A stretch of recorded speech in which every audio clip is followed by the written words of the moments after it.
what do you think it means to be a Canadian Muslim youth? Okay.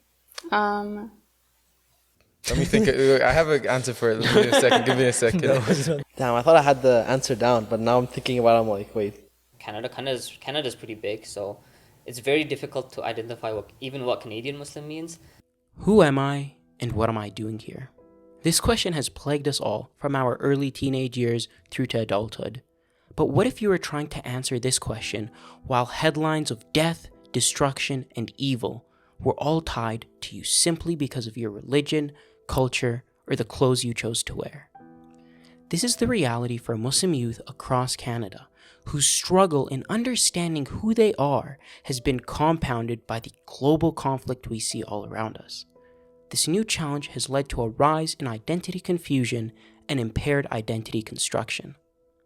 After all, how can a person feel worthy or proud of who they are when all they hear in school is that they aren't real Canadian, or even worse, that they don't deserve to be here?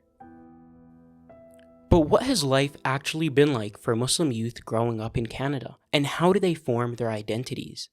This is exactly what the Canadian Muslim Youth Identity Project aimed to answer.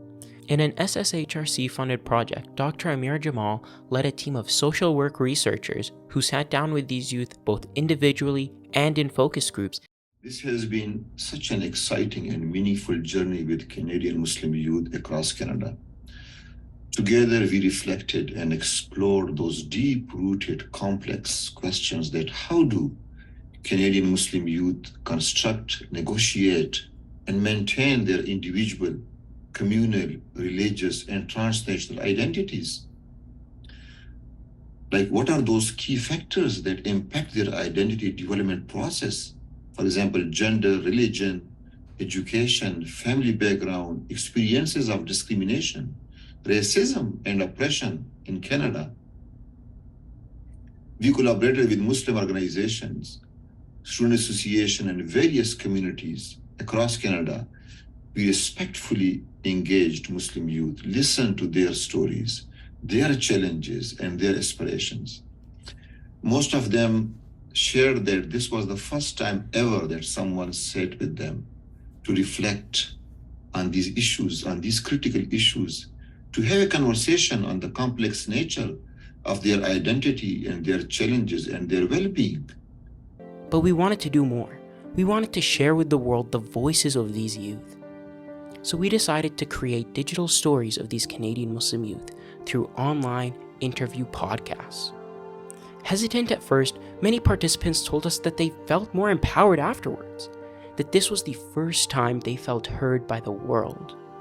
We created a website to share with the greater Canadian community the findings of this project and how they can support Canadian Muslim youths in their own communities. In the end, this is just the first step to supporting identity formation in Canadian Muslim youth. Engaging community and religious leaders, educational leaders, and policymakers are all vital to making sure that future generations of Canadian Muslim youth do not grow up with the same battles for their place in Canada that previous generations suffered.